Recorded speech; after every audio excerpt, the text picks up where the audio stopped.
What's up, you guys? Sean Ross Sapp here. Fightful.com podcast, July 23rd. I am the managing editor of Fightful.com. You can catch me Mondays, Tuesdays, Wednesdays over at Fightful.com. Multiple podcasts, post-Raw, post-SmackDown. The List and Your Boy on Wednesdays.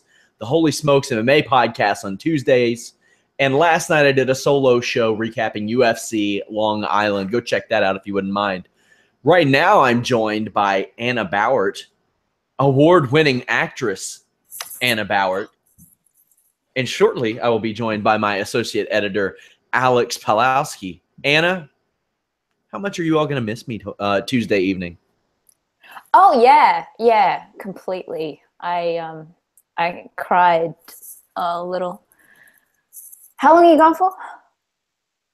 Just a week? 3 days. Oh, that's good. Okay.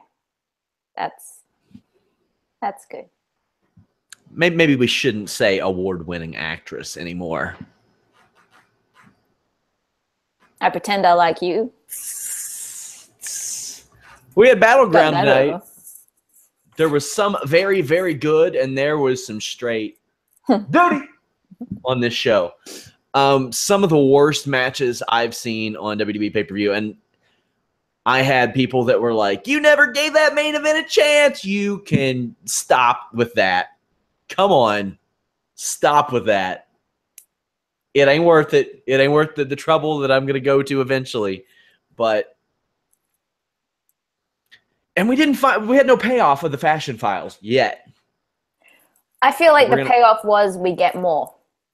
Yeah, that's true. That's kind of how I felt. I was like, I was going to be upset, but I'm not that upset. No, I'm not that upset. I'm actually really happy to have been trolled with the Ascension. Like, that is the only time in my life I'm happy to have been trolled, because I was joking earlier in the night when I was like, I bet it's the Ascension again. And we were saved, hopefully. But the thing is, like, the way that they said it made it seem like they were, like, coaxed into admitting it, but didn't really do it. You know what I mean? Mm. Like that type of deal. Like, they were like, it was us. It was us all along. Yeah, us. That's just probably their reaction to reading the script. Yeah, probably. All right, we'll go ahead and get into the show. We'll start with the pre-show. Alex will join us pretty soon. Of course, you guys, you can leave us a thumbs up. That stuff helps. Also, subscribe, iTunes, Stitcher, YouTube. I will return from Canada Saturday afternoon, and then that night, myself and Showdown Joe will be bringing you a UFC 214 post-show podcast, the biggest fight card of the year so far in the UFC. But you all can check out my match ratings, show notes, analysis at 8 a.m. Some of these matches did not get very high ratings. I do an out of 10, and I have a guide there. Also, Joe Hulbert will have his report card at noon. But on the pre-show, I will say that AJ Styles was given a really generic, like, Vince McMahon approved promo backstage, like, I love America, and we worked hard because we're Americans, and we earned stuff because of America. And Kevin Owens got this really good stoic promo. It's to the point, especially with all these America versus the world angles. I can see who Vince is specifically writing for verbatim and who he's not. Alex Pawlowski has joined us. Hello. You seem weathered. Man, that show will take it out of you. Oh, man, I've never been so just tired of being an American. just so tired of it. Oh God. You know what this show needed? Play with that plutonium. It's fun over here. This show needed a Sean Spicer run-in. Oh, something. Like, they need to hire him as a heel manager. Oh, he'd be great. Who just lies for his client the whole time. Who just? I would watch Mahal that. Is the greatest WWE champion. Yes. Period. It's gonna be great.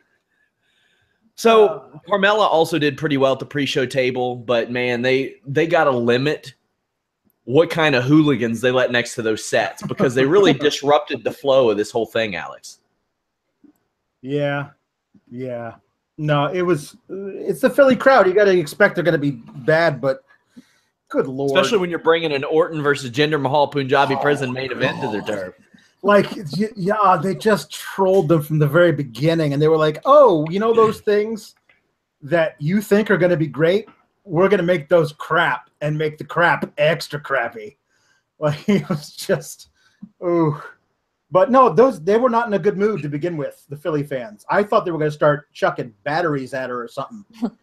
It was not good. Somebody says they hope they get triggered Alex tonight. You're probably getting triggered Anna, triggered Alex, triggered Sean. There will be no ammunition left. All of the triggers will be pulled. Yeah. All of the levers will be pulled. Strings, if I can find them, yanking them from the ceiling. They're gone. Is there anything on this pre-show that stood out to you, Anna, that we needed to mention outside of the match, of course? I was going to bring it up for the US Championship, but it was mentioned in the pre-show by AJ as the title is the workhorse belt. And this is the title that the workers want, and this is the title that means everything. That's if Vince wrote that, that's pretty indicative. And also, why are you, if you're willing to admit it, then what the hell are you doing with the championship? Aside from that, Lawler is insufferable, and that's about it. You know, the funny thing is, based on the motivations of the wrestlers that we see on this show, the U.S. title is the most important title because everybody either wants to defend it or completely shit on it. Yeah. Yeah. Yeah, the other thing that I noticed about the pre-show and all the setups before it was this overarching theme of not only like blind, like just rabid patriotism, but the whole manhood thing about from babyfaces, like even Sami Zayn is cutting "Where's your manhood" promos on people. Like, not Sammy too. Like the idea that the babyface has to question the manhood of the heel because all you can write are cowardly heels. It sapped all the energy out of me to begin with, and then we got the rest of the show. Mike Bennett hit me with the asking the question that was just asked to you thing. My strategy? You want to know what my strategy is? I remember when I used to take psychology, I think one or two psychology classes, and I remember what was taught is if somebody re-asks the question or doesn't answer it right away, they're generally trying to cook up an excuse or something. I don't know if this is taught to them. I've got to find that out. Like, because it has to be. It has to be systematic at this point. Aiden English defeated Ty Dillinger. This is not the best of spots, but I'm really glad to see these two guys getting a match on a show. I saw a lot of people that say like Dillinger's chant is all that's over, and you'll hear that with anybody. Jack Swagger, Daniel Bryan. There are a lot of guys who would kill to have a chant over. Like, they would love it. I like JBL putting over Aiden English's singing voice, calling him like Merle Haggard. That was a good one.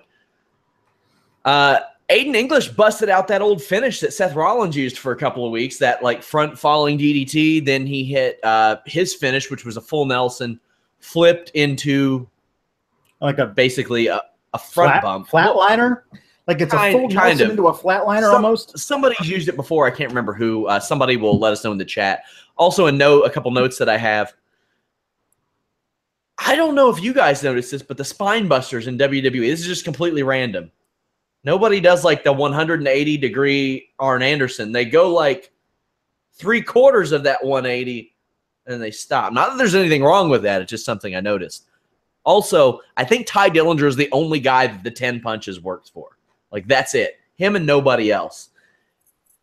Anna, what did you think of Aiden English getting a win here? It was different. And with a bunch of repeat matches, I was really happy for that.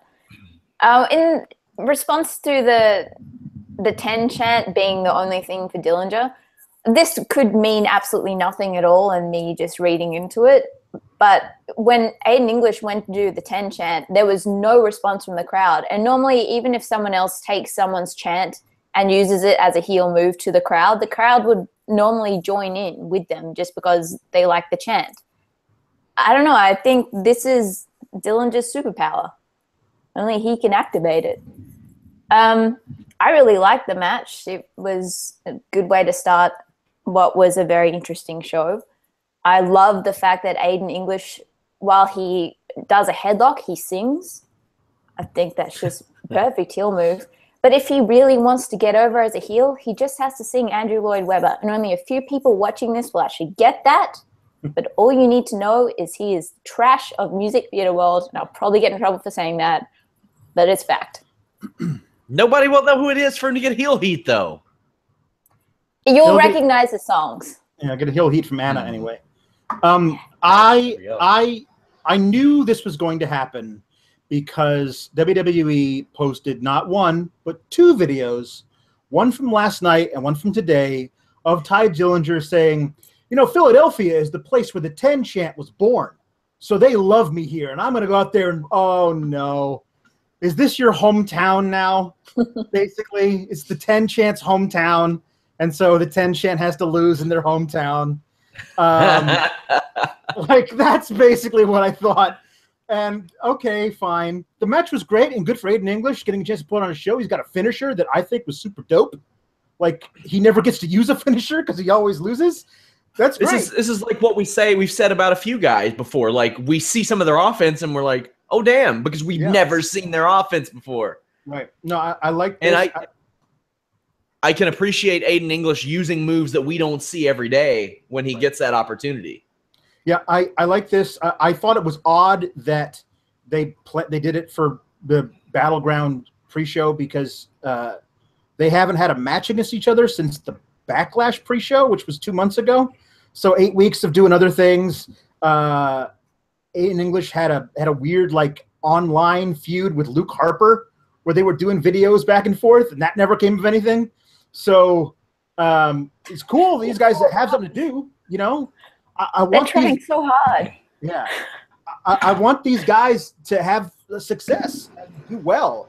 So if this opens some eyes and allows these guys to be on TV more often, excellent. Anna, anything to add?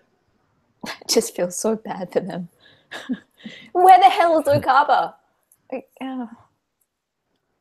We may find that out soon. Hey, guys, head over to Fightful.com. Go to our forums. Let us know your favorite Fightful podcast moment of our first year. That is up in our forum right now. You all can talk about anything there. Wrestling, MMA, boxing, entertainment, all kinds of stuff over there. And, of course, our wide array of podcasts, which you can check out at FightfulPods.com. We may be adding some more visual changes to make the Fightful.com site run even smoother for you all. Before we get into the show, let's talk about the untimely passing of Daryl. Daryl Takahashi. Now, some of you have never watched New Japan Pro Wrestling, and for that, I am sorry. But Daryl Takahashi is no more.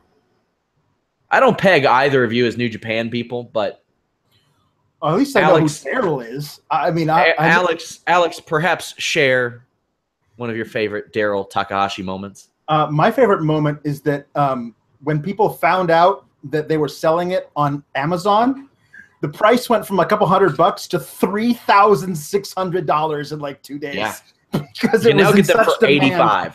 Yeah. Yes. Yeah. I think it was really cute. It was a cool gimmick. You know what I mean? Like, it was something that really absolutely works in Japan.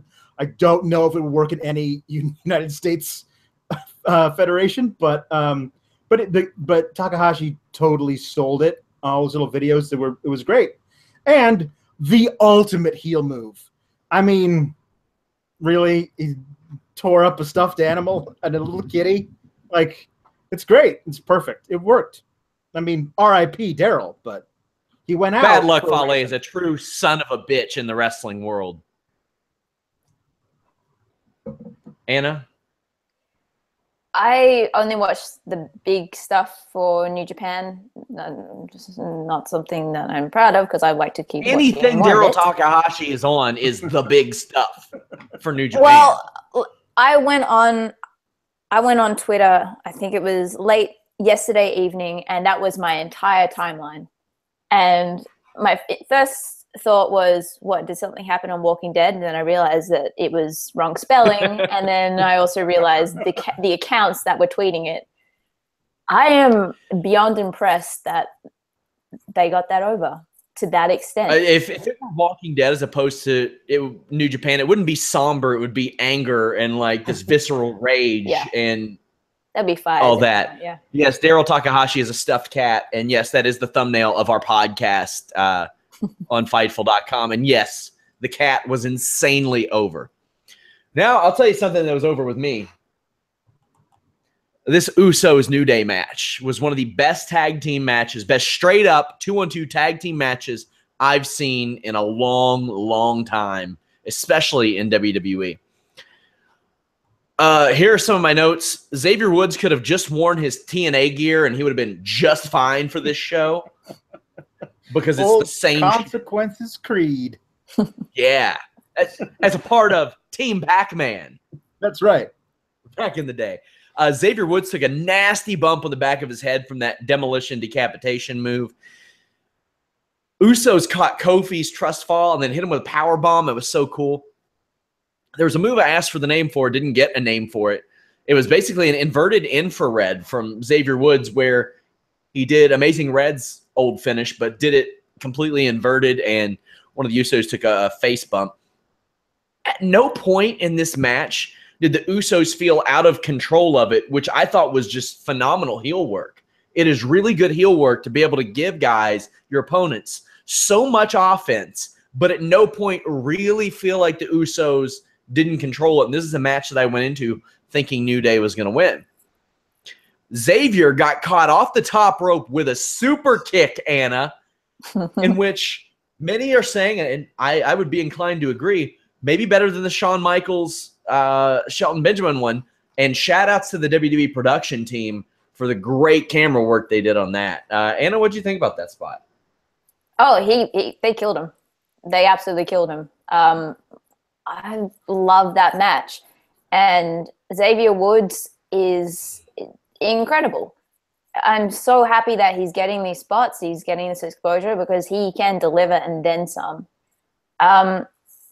I wish the entire pay-per-view were this standard and this well thought out and executed. But it was a great false way to start the show, I guess you could say. And that counter by Woods, please someone tell us what it's called, because I'm kind of in love with it. The awesome move. That's what it's called. It was great. That is it was great. I have no idea what it's called. When I saw it, I was like, I was like, please show that again, because I'm not sure what I just saw. Like, it didn't seem physically possible. And I mean, the way you described it, Sean, is exactly what it is. But if you haven't seen it, you've got to find a GIF of it or a film of it or something. It's amazing. The whole match was outstanding.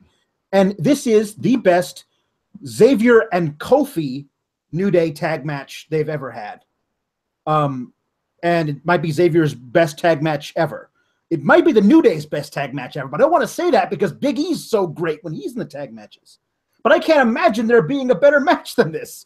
And, like, here's the thing. Props to Big E for being probably involved in all of this stuff and going, yeah, no, I'm out. You guys go and have fun. This is going to be excellent. And I'm going to play my part on the outside. He never even got involved. Like, that's true selflessness as a performer when you know that you could be in this thing that's going to be amazing. And nope, I'm going to stay outside. I'm going to be cool. It looked great. Their post-match Fallout video, they're all the best of friends and doing really it's back to the old New Day. However, even the New Day had to be dressed up in stars and stripes. Like, it's not July 4th, it's July 23rd. It was the pro-American thing was so odd. Like it was America versus the world, and that you have to stop by and show us all of the foreign commentary teams. But basically, like, we know we're saying screw you, everybody else that isn't America, but here's these people who speak different languages. Like, was that not weird? Anybody else? I don't know. Well, I'm convinced Tom Phillips speaks a different language because what he says ain't fucking English. He called a move where It was a backbreaker, and Kofi hit like a flying double stomp. He called that the midnight hour, which is absolutely not the midnight hour. And if he would have called it anything else, it would have been, oh. We will talk more about that later because I bitch about it a lot, but I'm all up in my triggers about it tonight. New Day kick out of a Superfly splash, end up getting a win with a rope walk elbow drop where Xavier goes like 3/4 away across the ring. This was good. No gimmicks, nothing. There are no ladders. There are no cages. There are no sticks of bamboo. There are no flags. There are no caskets. This was just a good tag team match. And they have the ability to do this with a lot of teams. Mm-hmm. Less so than they had a month and a half ago. Right. But they still have the ability to do it. If you give me stuff like this, I ain't going to be upset if I know a lot of people will be like, well, they never do that. If this had been the main event, I would have been shitting straight up in the air with joy. I would have been so happy. Yeah. Because it was good. I'm okay with that. When TNA put the X Division title as the main event, I thought that was great. When WWE has put the women's title as a main event, I thought that was great. Matches like this can't handle it because it gets over. Just a team that people thought was two teams that last year people thought were really stale, put on an awesome match. And what more can you ask out of these guys? Hey, if you give me this at SummerSlam, take my beautiful Canadian money. And I will fan myself. It actually smells like maple syrup. I'm not making that up. It really does. Guys, anything else to add to this outstanding opening match for the pay-per-view? Just going off what you just said, can you imagine the quality of pay-per-views if they determined order by getting the talent and getting the bookers to come to creative or to whoever and actually give them a full outline of what they want to do with their match, and that will determine the order of matches. That would lift game, that would just... But logic seems to not be available right now. No, this reminded me of when we saw, DIY versus Authors of Pain as a surprise main event match. Well, I got the tag match is going on last. Wow. Well, I mean, this was obviously not going on last because it's WWE and not NXT. Yeah. But I thought it was interesting that I don't want to say intentionally, but they kept this as far away from the duty in the last hour as possible. Yes. So it wouldn't make the duty smell even worse by comparison. That's true. That's true. Up next, we had Shinsuke and Nakamura defeating Baron Corbin via DQ. A lot of people hate this. I didn't think it was that bad. I saw a tweet from Justin Henry that said, "Can Baron Corbin cash in during Punjabi Prison, remain outside the cage, and just say, 'Hey, I'm outside. I win.'" Like, why couldn't he? He should have. What's there to keep him from doing that? If it was James Ellsworth, they would have let him. Yeah. Corbin knows how to work a Nakamura WWE style match. He knows how to strike. He knows the submission game. And I thought this match was just fine. I had mentioned I'm a fan of Corbin using the old boss man spot where he runs around one corner, goes back in the ring, and clotheslines somebody. But if he does it every single match, it's going to become a Dean Ambrose rebound lariat for me. Corbin kicked Nakamura in the balls, leaves, comes back, briefcase shot, end of days. Anna, why would Baron Corbin give a shit? Why would Baron Corbin give a shit? Yeah, why would he? He's got the Money in the Bank briefcase. He's not making any extra money, apparently, to win this match. You missed it. You missed it, Sean. You son of a bitch. Yeah. It's like, yeah, you gotta get the cadence right. It's, why would I give a shit? Why would I give a shit? I'll tell you why I would give a shit. That's you only said it once. You didn't follow it up with, I'll tell you why. Like, at some point, I gotta hear Renee Young going, "Yeah, dumbass. That's why I asked you the question." I just don't feel invested enough for this to be an ongoing feud. There isn't, like, they deliver good work, and of course they would because they are great. But there hasn't been much to go off. I'm more invested in Baron Corbin versus the refs at this point. I want to see him versus John Cena at WrestleMania 34. It's kind of, I feel unfair to be thinking this, considering how amazing Nakamura is. But since going to the main roster, I just feel like he's become a wrestler for kids. Like, that's his whole thing. He does good vibrations. He does those kind of moves that the kids love to watch. But he doesn't really they're not letting him bring much else. And I think maybe because they don't know what to do with him still or how to do this. It's just, I don't think that the dance partners that Nakamura has had. Now, Ziggler's fine. I think Baron Corbin can be an okay one. I don't know that the ones that he's had outside of for big matches has been really one that works with his style that well. I didn't think Bobby Roode was. I didn't even think Finn Balor was. Samoa Joe to a degree, but they didn't get to have the kind of match that I really wanted them to be able to have. But just maybe Nakamura just ain't the guy that we saw in New Japan. And maybe there's a reason for that, but it just... The thing about Nakamura is he really needed I wasn't a huge fan of Invincible Babyface is my least favorite archetype in wrestling, and that's what he was in NXT. And I didn't like that. I thought Samoa Joe should have beaten him the first couple of times they wrestled, and then Nakamura overcomes it, because Samoa Joe really was the kind of a monster that could make Shinsuke Nakamura an underdog, and they never went that route. But I thought when they brought him up, they needed to give him the Finn Balor bring up from NXT push. Like, bring him up in a place where you're going to have him, wrestle in a quick tournament so you can be #1 contender, and he shocks the world by beating AJ Styles and Kevin Owens or something.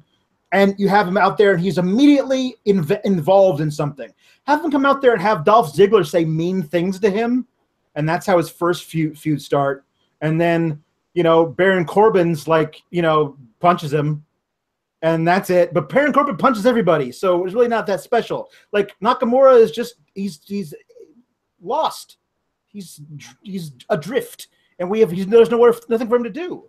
I just feel like there's something more they could do with him, but they don't want to do anything with him because they're sticking with Jinder Mahal as the champion for a really long time, and there's nothing for him to do because hell, put him in the damn AJ Styles and Kevin Owens feud.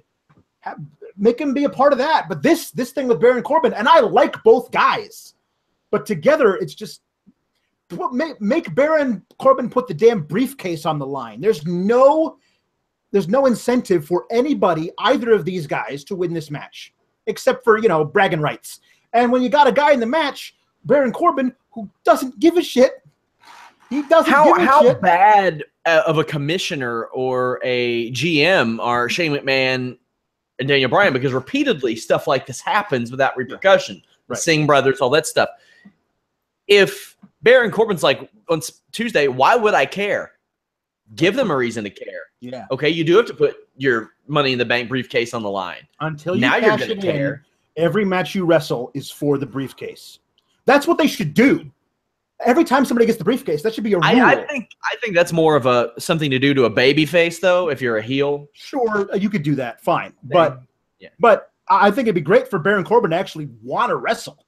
You know what I mean? Like, make him, force him to do it. And if you get DQ'd, you also get stripped of it. Something, or at least in one match, one big thing. The other thing I thought was funny is that now that Taker's gone, we need somebody to take up the dick-kicking mantle. And Baron Corbin's as good as any. Somebody said he reminds him of young biker Taker. And I was like, he's got a Harley that starts out his theme music, but I wouldn't say that makes them the same thing. But hell, dude, put this guy in a Harley, let him ride down to the ring, let him do something, and put this poor guy in a hair versus hair match and have him lose. Because he needs a new look, because this is not working for him. This is not. Anna, one of the fears with Nakamura is that either via his own volition or WWE's, that he would be watered down, and it seems like we're seeing that now. Is that a thing that you think will change moving forward? Like, do you think if he faces an AJ Styles at SummerSlam or anybody, like, he's going to step it up and we're going to see the same hard-hitting Nakamura? Well, given what we saw between him and AJ at Money in the Bank, there is definitely something there. And I think given left to both men to put a match together, it will be gold. But that is not fixing the promos. It's not fixing his presentation. And I don't think creative know how to do that. So I think we could start seeing better matches for him with better dance partners, but there's still the other side of the coin. I don't know how they're going to fix that. Natalya is the #1 contender for the SmackDown Women's Championship. She will face Naomi at SummerSlam. I remember when Lana was like one of the most over people in the entire company a couple months ago. That hasn't lasted. I see people saying Lana has Eva Marie's gimmick. I don't know in what universe she has that gimmick outside of the fact that she is an inexperienced female wrestler. They're equating all females who are quote unquote bad wrestlers are Eva Marie, and that's just stupid. Eva Marie wishes she was as good in the ring as Lana. I know, because I watched Lana here, and I don't understand the hate. She did very well in her limited action. It didn't look bad, didn't expose anybody else. Eva Marie wasn't dancing. Eva Marie avoided getting into altercations at all costs, to the point to where she would lose her top even to not face somebody. Meanwhile, Lana is begging to get beat up by Naomi every week. Anna, what do you think of the Eva Marie Lana comparisons? I think they're kind of lazy. Yeah, they're putting Emelina into that as well, and we could probably, who knows what they would have done with Lana if Emelina actually worked. But she is filling a spot on the women's roster that is, it's the Jessica Rabbit, and so that's the comparison there.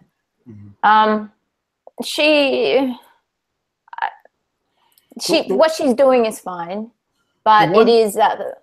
Alex. The one thing that about Lana that's interesting is that she doesn't back down from people in the ring. As a heel, who's I think is supposed to be a cowardly heel, since she has a heater, who like volunteered to be her heater, her bodyguard. But in the ring with Charlotte, she was not running away from Charlotte. Like, she was kicking her in the head twice in the same move. Like, it was like she was going after people. So, like, she's ill prepared and not nearly as good as women, but she doesn't care. Like, she's just going at them. And I think that's very different than, most of these, quote unquote heel wrestlers who are, no, please don't touch me. Not in the face, not in the face. That's not Lana. And that's why I'm interested to see where they go with this. And where they go with this might be somebody taking her aside and saying, hey, by the way, you're a heel and heels don't want to fight. So knock that stuff off. Because when she got in the ring with Charlotte, was like, come on, bring it. I was like, that's not what I expected. I'm fine with it. I'm happy for it. But I don't think that's what they were thinking for this character. It makes more sense that she is the replacement Emelina, because Emma is she's technically talented. She knows her shit, and I'm guessing this is what it would have been with her. So they've just done that with Lana, except without the actual technicality behind her, which makes for a very endearing character, and it's interesting to watch, and it's interesting to see this whole Rock of Ages pimp storyline-esque thing going with Tamina and her. Tamina did a junior YOLO dive. Like, it wasn't the Big E YOLO dive. It was like a Happy Meal version, but she tried. She got hung up on the ropes and then kind of like went through the rest of the way, kind of like that's the way to the ropes. It was great. Oh, Tamina. Next to, like, I looked at Lana and she looked like Alexa Bliss's size next to Tamina and Charlotte. And then I realized, man, this woman's like 5'6", 5'7". She's just standing next to absolute giants here. Tamina and Lana get submitted back-to-back by Becky. Becky gets pinned. The only note that I had after that is when Natalya applied that triangle, Charlotte sold the struggle. I don't know if that was like a real struggle or if she was just playing it up for that powerbomb, but that looked awesome. Natalya gets the win. Alex, I know that you said you were happy for Natalya. You just don't care about her. I think a lot of people are in that boat. They've tried really hard to keep all of these women relevant for several months, like with the multiple Money in the Bank matches and still this. But what'd you think about all this? Yeah. See, the thing is, I know that she's a veteran, talented, technical wrestler, maybe the best quote unquote wrestler among the women, and yet I don't care. I mean, like, I don't. If she left tomorrow and I never saw her again, I wouldn't miss her. Like, I don't know. There's nothing about her character that makes me go. Oh, occasionally she'll do something stupid in one of the backstage things, and I'll be like, "That's funny. Good for you, Natalya. You sold that well." But I don't have any attachment to her to make me go, "Wow, I really want to see her again for the title at SummerSlam." That's just not her whole program with Charlotte that lasted months last year was the most boring I couldn't believe how boring all those matches were. And they brought in Bret Hart out of mothballs and had him be ringside with Ric Flair in a match, and nothing happened during that match either. It was just nothing. And they turned her heel, and that kind of fizzled.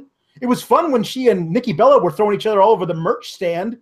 They've had her fart, talk about cats, and talk about her family, and that's it. It just doesn't work. And I mean, all we're going to get for the next month is just her doing promos about how much of a heart she is.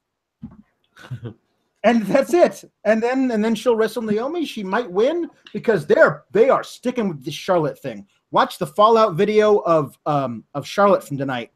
She is forlorn at her loss. Like, I don't know what happened. I guess I hit my head pretty hard. I'm just going to have to get back to the drawing board and try and get better. That's not Charlotte. Charlotte doesn't do that. The baby face Charlotte they're writing for her, that's who that is. So I think they want to put the title on Natty and then give it to Charlotte babyface and see where that goes. So, yeah, I'm not into any of this. I'm hoping Carmella comes in and swoops in and takes the belt from whoever wins at SummerSlam. Anna, hit me with your reaction to this 5-way elimination match. Well, Natty's a heart, so look, I don't. As Alex was talking, this thought came to mind, and I know how it could sound incredibly mean. And I don't want to, because from what I've seen of Natalya, and I obviously don't know her, but she seems like a really nice person.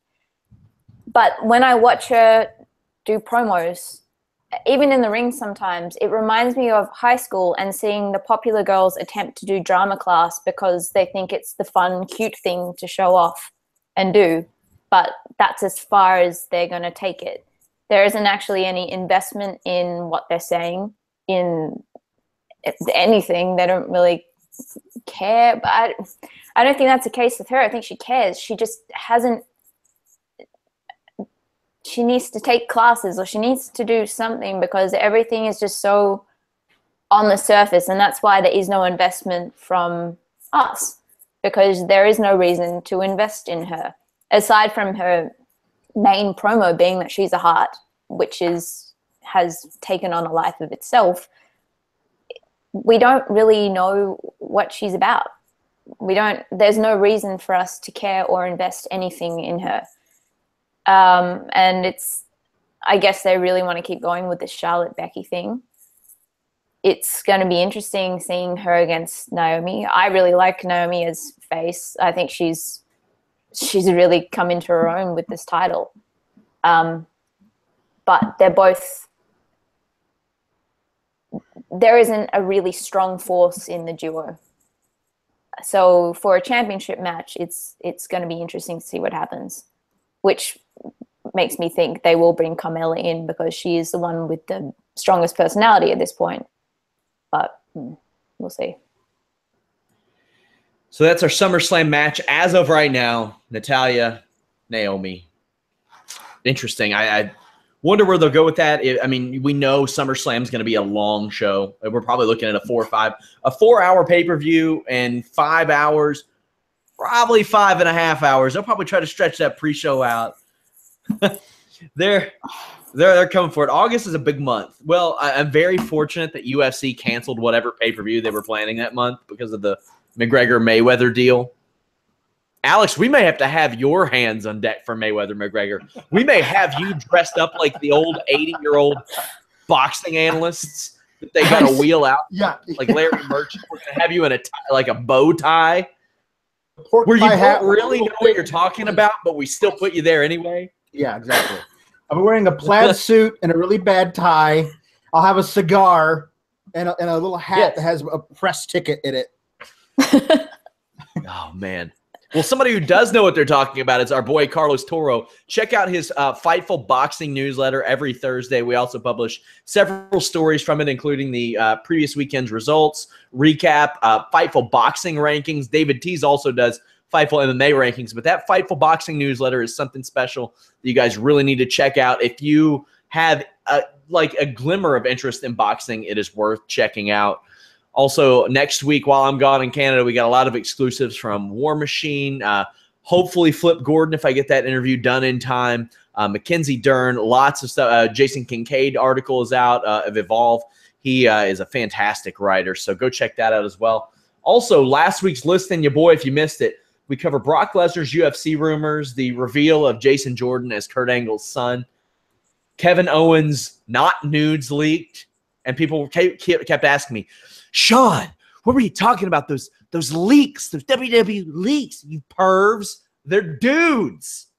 If you got to know so bad, it's a bunch of wiener pics. Enjoy. Hope you all got everything you wanted in life. We talk about Talking Smack being canceled, and Vince Russo addresses heel SRS. Interesting. Also, Alex Riley talking Glow. It's a good time. Also, a correction. Brock Lesnar has not entered the USADA testing pool as of yet, but he intends to do so. All that information was coming at me fast and furious, so I wanted to hit you all with a correction there.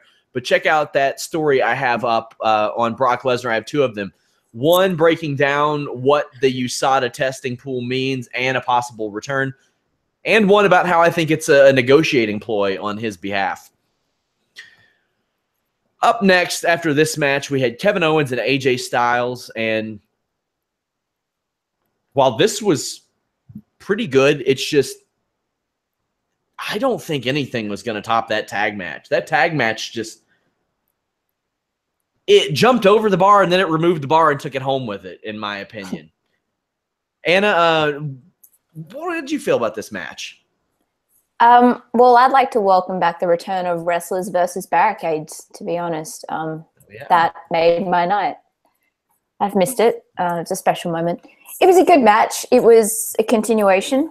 But this is actually a feud I'm happy to watch until SummerSlam and through it. I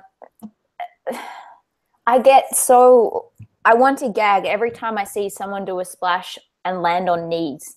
And we had it with Charlotte's moonsault onto Natty's knees in the previous match, and we had it after the 450 splash AJ onto Kevin Owens.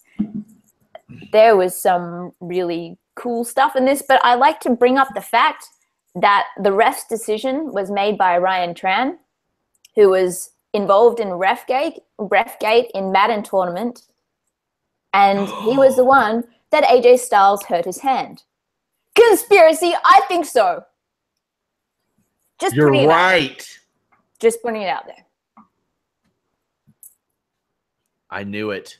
I knew some fuckery was afoot. I like this. Is one of those matches like on my notes tomorrow. You're not going to see a lot of notes because these two guys, you've seen most of what they do, what they have to offer, but they're just so really good at it.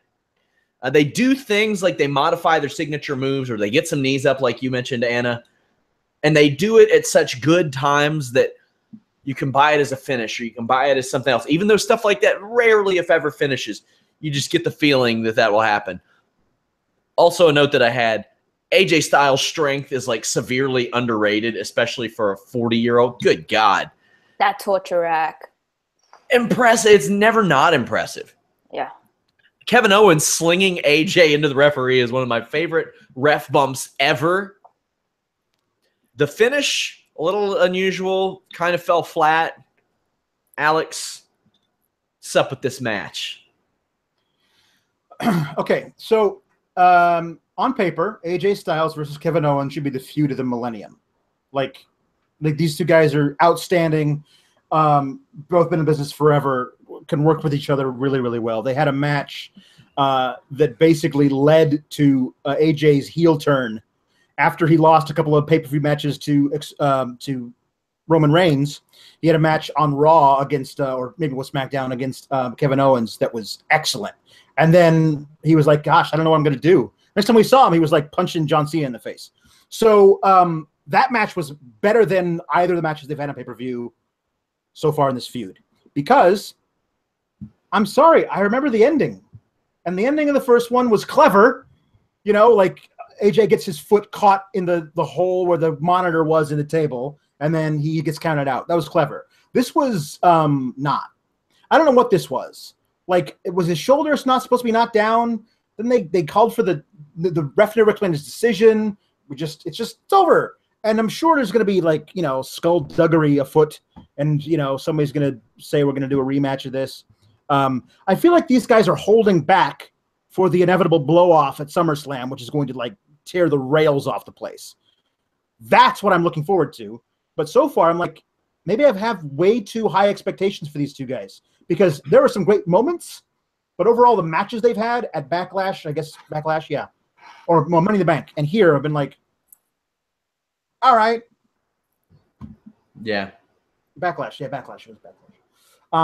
It was fine, but the ending was just bad. It's just a bad ending. Were you surprised to see Owens walk away with the title? Yes, I was. I thought they were going to keep this thing on AJ, but I think what this means is they're extending this feud all the way to SummerSlam, which is fine, because I feel like the blow off at SummerSlam is going to be amazing, and I'm really looking forward to that. I think it was interesting that AJ won the title at a house show that many of us will never get to see any footage of, and won it clean. And the two times that Owens beat him, it was like, you know, Owens gets you because he can't win a real match. And I'm like, but he can. You can easily have 50-50 booking with each guy, like, getting a clean victory. It doesn't make Owens not a heel if he wins because he's good. Yeah, you don't necessarily have to have that here, because Styles gets his rematch, which he shouldn't. Yeah. I mean, if this were like a real situation, you'd be like, AJ held the title for a couple weeks. He doesn't deserve a rematch, but he's going to get his rematch. Yeah. No matter what, you don't have to have him lose. But I mean, I don't have that much of a problem with it, but the ending did fall flat. Not as flat as this flag match. God damn. I tweeted that I would rather drag my balls across glass on concrete than watch another flag match again. Well, this is a very good visual of somebody dragging their balls, which was John Cena. It was a better visual than this match. If it was Attitude Era, you probably get it in the next No, I'm talking about, like, if you want to think of what somebody dragging their balls would look like, just think back to John Cena when he was crawling on his belly with the flag, trying to get up the ramp. Yeah. Oh, God, it's so hard to move. My balls are acting experience. That acting experience. Oh, man. Okay, anyway. Yes, go on, Sean. Shit. You know what? I feel like I should have the three actors at Fightful.com film themselves reenacting that. What, tonight's Battle of Normandy? Yes. I'm sure that Cena explained at some point to get the flag up the ramp, but this whole thing's a farce, and I didn't really care. Rusev tried to hit a powerbomb on a flying Cena, but it looked real bad. And Tom Phillips was like, a powerbomb variation or something somewhat resembling a powerbomb of, Tom Phillips was so bad all night. And I just kept thinking there was this one great thing, not to go back too far, but in the AJ and Kevin Owens match where he called the Ushi Goroshi, as we all know that's what it's called from Mauro Ranallo, a fireman's carry neck breaker. Oh! And I just kept thinking of Mauro Ranallo sitting in the dark at his house, just watching it going, it's called an Ushi Goroshi, you little face fucker. Just being so bitter about everything because Tom Phillips doesn't know what the hell moves are. And Mauro Ranallo got banished to NXT. Well, to be fair, I know that he was straight up told not to call the move the Ushi Goroshi. Of course, that's true. He was flat out told not to call it that. Cena really yanked Rusev's leg with like no regard, applying that STF. Like he's like, remember when your leg was attached to your hip? Not anymore. One of those. Also, Cena should never do a drop kick again. The best part of this match was on the ramp, which seemed like it took forever. This match did not need to be 21 minutes. Oh, God. Fall-away slam for Rusev, but then he gets AA'd through a couple tables. This sucked, Anna. Mm-hmm. Worst match of the show, I thought. Definitely. I wanted to say on last week's SmackDown, but I wasn't on because of technical difficulties. These Cena promos, we've only had two of them in the lead up to this match, but they have been the worst I've seen from him, from most people. Well, okay, no, that's not true. There's Jinder. But from him in particular in a very long time. They are just, like, he's trying his best. You can tell that, but the content is just, I felt insulted for Americans last week with some of the shit that he said. And now the flag match in general, I'd rather see 10,000 House of Horrors matches. Like, if we had a House of Horrors match at every single pay-per-view for the next 10 years, I'd take that over this. Well, at least that's so bad that it's good type of stuff. Yeah, it's entertaining. This was the intermission break. And about halfway through it, I tweeted justice for Rusev just because I was anticipating that's what it was going to have to be. Yeah, that was it. It was just so freaking corny. Like, Rusev is just about to plant that flag, and then John Cena snatches it up and takes it away and then slams it through the double tables. Fuck, I don't care. And, like, Rusev, anything less than, like, this man came into the arena in a freaking tank. And now he's doing this. Yeah, he did. Hashtag justice for Rusev. This is bad. This is bad. Alex, have you talked about this yet? Because it was bad. I haven't talked about it yet. I want to talk about it. So my whole thing is this is one of those, you know, like in ladder matches, how everybody's running around doing stuff, and then when it's time to climb the ladder, it's just really, really hard to climb a ladder. Well, imagine that, but instead of a 15-foot ladder, it's a 40-foot ramp that's got a slight slope on it, but not really. And it's really, really hard to walk uphill. Like, just really hard, especially while carrying a really heavy flag. John Cena, the underdog, can barely make it up the ramp. He was stumbling. He was doing the 1-2 stumble. God, the doctors told him he was going to have to learn how to walk again, but he didn't listen. He said, forget physical therapy. There's that. Now, here's the deal. Here's what I immediately would do, because it would be so jarring to your opponent. I would run up and grab my opponent's flag. And he'd be like, what are you doing? And I'd grab it and I'd throw it into the audience. Go get it. Yeah. Then I'd go get my flag and just run up the ramp. It's over in less than a minute. It is one of these matches where you have to buy in so much to this position of disbelief. Why aren't these guys moving faster? They haven't been dealt that much damage yet. How is it hard to climb? Like, just put a damn flag in a thing. Like, what are the podiums there for? Oh, right, to AA somebody off of. Rusev, those tables aren't going to help you. Why? Stop using what are the tables there for? Buddy, get your flag. It was so bad. But the worst part of it was when they had Rusev get put in John Cena's lazy ass, terrible ass, janky ass STF. I know he yanked the leg, but like just resting your hands near his chin is nothing, and obviously he's not pulling on it. And they had Rusev tap out to it just because that'll show those dirty Bulgarians Like, you know what? He's not a real man because a real man wouldn't tap out to it. It was just so bad. And it was 21 minutes of awful. And there's no way this thing had to, like, Sami Zayn had to follow this thing. Good luck, Sami. And then they had another extremely long match nobody wanted to see. Nobody actually could see because the way it was built, the Punjabi Prison match, to follow this thing. The whole last hour was just dreck. Like, why would you do this? If Kali had interrupted this match, maybe I would have bought it more. Orton didn't seem happy about that main event, by the way. We'll talk about that in a bit. Fashion Files, the Ascension show up, and they're like, oh, hey, it was us.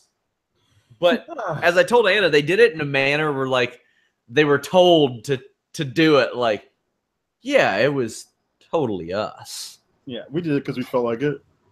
It was us. And Tyler Breeze is like, well, that kind of sucks. All series finales are a letdown anyway, I guess. Like, that was great. All this writing is so spot on. I love. Who we getting here? Harper and Rowan? When the lights went out, I thought immediately it's got to be Harper and Rowan. That's their motif. They turned the lights out on people. Like, that's what the Wyatt family does. Even though Wyatts aren't here, like, you know, they've been gone long enough. We haven't seen hide or hair of these guys forever. So in the time that they've been gone, they could have made up. I know they were fighting before, but just anything to get those two guys back together. And in a feud with Breezango, are you kidding me? How many fashion tickets are they giving the Wyatts? It's going to be excellent. This could be so great. And I'm all here for it. Of them abducting Mulder Fandango and Scully Breeze and then holding them someplace. This is going to be so good. I can't wait for Tuesday. Anna, any thoughts on Fashion Files and who it might be? Well, to quote the Fashion X-Files, I want to believe. And I really do want to believe that it's Harper and Rowan. Look, they were in a cult together. Like, that's a bond that you can't really break that easily. No. So I hear anyway. I'm just really happy that's not the end of it, because these guys are some of the best things on the show right now. Both shows, I would say. These guys can go on forever. They're the best. They're the best thing on either show. Really, like, they're so damn talented. And I mean, not with Braun Strowman notwithstanding, but like, as far as, like, if you just want to say comedy, like, this is it. Like, this is the best it's been in forever. A little note. I don't know if anybody else saw this on their bulletin board, their X-Files bulletin board. There was a picture of the Godfather, and underneath it said, "The Ghost Train." Oh, Jesus. Like, it's so great. I laughed my ass off. Zayn and Mike Kanellis were put in a rough spot. Sami Zayn was put in a rough spot. I'll say that. He can't make me care about Mike Kanellis. Mike Kanellis ain't that great in the ring. This not only makes me, I don't care about Mike Kanellis, it makes me despise Daniel Bryan and Shane McMahon as characters. Because why is Maria allowed to be in the ring all the time without repercussion? Who did SmackDown get for Jason Jordan? Why are the Sings allowed to do this all the time? Why is Baron Corbin allowed to boot people in the ball bag just for fun? Why does this stuff happen? I don't know. Sami Zayn's really good. It's just an uphill battle to make me care about Mike Bennett. I do not buy that someone is their lovey-dovey character 24/7. Just like Duke the Dumpster Drosy back in the day. I'm like, bro, be a professional. Leave the fucking trash can at home. What are you doing? What are you doing? You're in a wrestling match. Yeah. So what? We're getting we're getting a rubber match that we don't care about? Anna, what is this? Look, they drank the Kool-Aid. So, you know, following on with the cult mentality, this is their reality. What I don't get is this is the second match that they've had, and the second match that Maria has jumped in the corner to stop an exploder from happening, and she was not eliminated. She was not taken out from ringside. Yeah, love makes people stupid, but that's stupid. Anyway, I will close with the power of love gives love a bad name, but I guess it's only logic since love is a battlefield. Thank you and good night.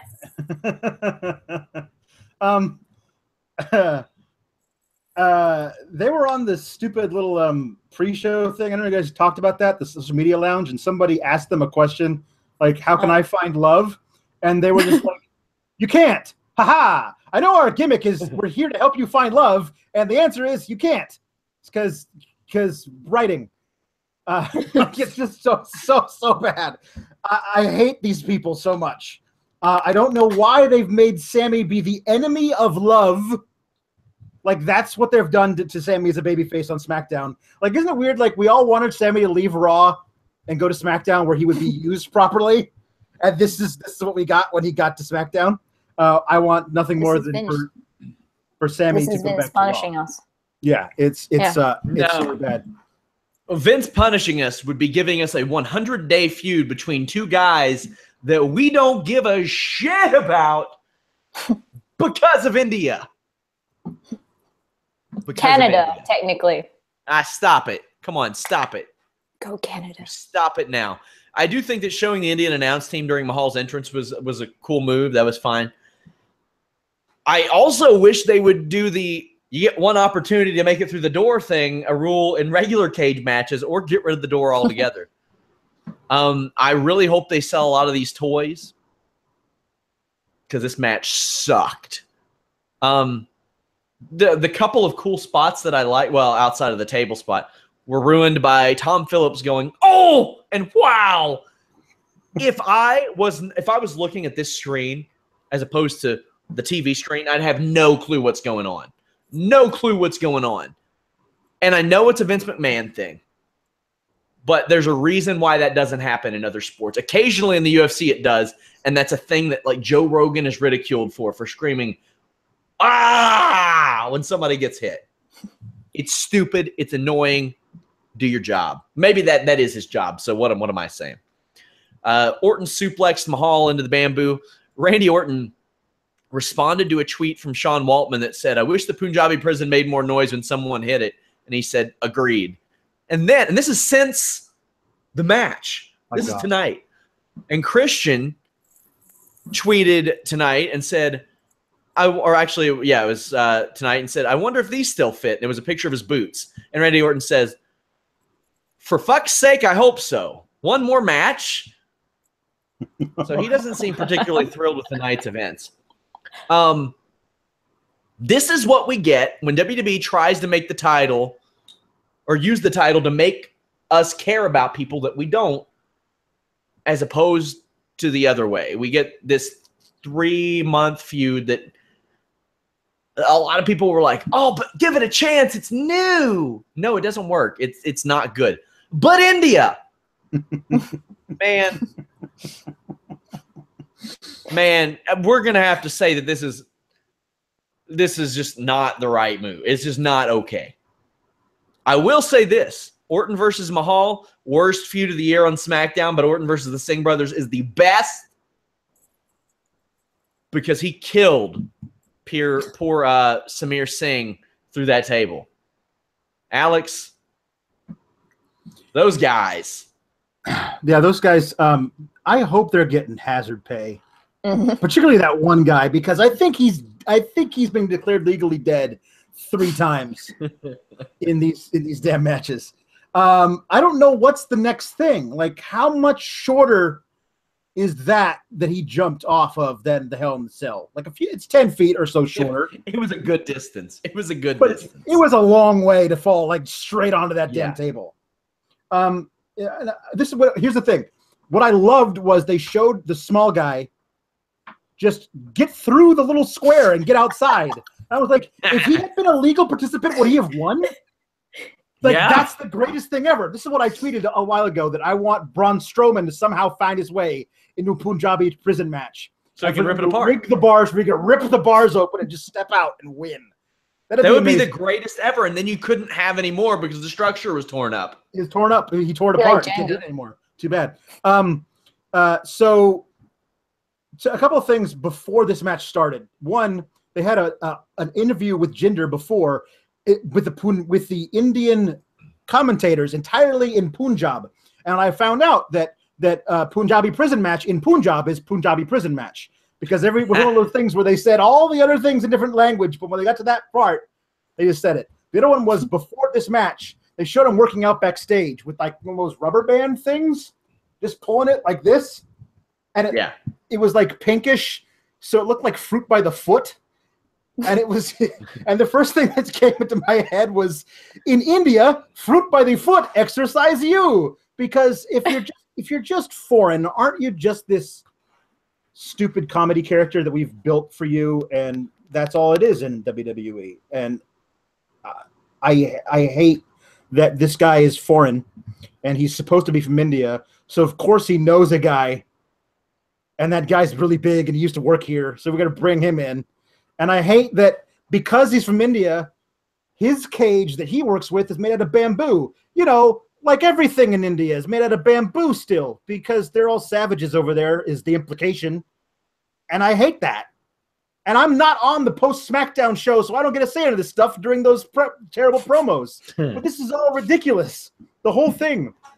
Like, everything was bad about this, not the least of which was all the photos taken of people who were sitting at ringside and were tweeted out during the match where it was just like this. That was all they could see was this. like $700 for a seat at ringside, and that's what you get. It's a terrible match and should never be done again. This should be the last one they ever do. Ever. Well, the great Khali was back, and I got to say I was impressed that at age 44 he could climb that cage at all. Anna, did this save the match for you? No, it did not. Look, no one wins in a Punjabi prison match, especially the viewers. We knew that going into this. We knew that when you fake announced it, like it was going to be what it was. I'm looking forward to, having some equality and getting an Australian goon bag on a pole match. I think I got to say, I wish that were me trolling you. I wish that this were all a bad podcast dream and this had never happened. But it's at the point now. Sorry, John, go ahead. It's at the point now where you say stuff like that and you made that announcement, and it's just that it's crazy enough that it's like, no, of course they're doing this. Of course they are. Like, I had the inclination to go online and double check if you were trolling us. But then part of me was like, no, it makes complete sense that this is what they'll do. And they did it. Like, if they announced tomorrow on Raw that Seth Rollins was going to take on Bray Wyatt in a Kennel from Hell match, you'd believe it. Because they're going to take all the terrible things they used to do one time when it was terrible, and they're going to do that again. The thing about Great Khali coming out was really funny was that he came out at the end. And you got to think he was back there the whole time. But he walks really slow. So he started walking from the locker room where the match started and finally got down there. Or his flight landed like during the match and the Uber. If he would have came out from under the ring like the Sings, it would have gotten a 10 out of 10 for me. I have to call out, though, Tom Phillips had a call. Mahal using his ability to climb the structure. His ability meaning his legs. He's using his ability to climb because nobody else has that ability. Just he's got +3 in legs, so that's his ability. An absolute trash fire was this show. Punjabi Prison, bad. Flag match, bad. I thought the women's match was decent. I thought that the tag match was unbelievably good. The U.S. title match was pretty good. Wasn't unbelievably good like it could have been, but you guys can see more of Alex tomorrow night on the Post Raw podcast and this week on the Post SmackDown podcast, Alex. Yes, I will be hosting in your stead as you travel to the Great White North and to visit Toronto. As I'm pumped. I think I'm gonna hopefully try to do some vlogs on that and maybe release them through the week. Maybe. Anna, you will also be joining Alex on Tuesday's show. Mm-hmm. Indeed. Good luck with that. Not because of Alex, because of whatever fallout happens from duty. We have like a month until SummerSlam. What the hell are they going to do with all this crap they left us on the table with today? Like, I guess we're gonna clean that up, and then after we clean that up, we'll have to figure out what we're gonna do next. Like, oh boy. They're very good at creating shit and then throwing it to make a nice, pretty picture. So it'll be entertaining, at least, I think, maybe. Guys, we are out. Make sure you subscribe to us, iTunes, Stitcher, YouTube. Leave us the thumbs up. R.I.P. Daryl. Also, keep my hometown in your thoughts. We had some major flooding out here. Pretty nasty stuff. We don't think there are any casualties as of yet, but pretty nasty. But wanted to thank all of you all for joining me, and I know I'm going to see some of you in Toronto this week.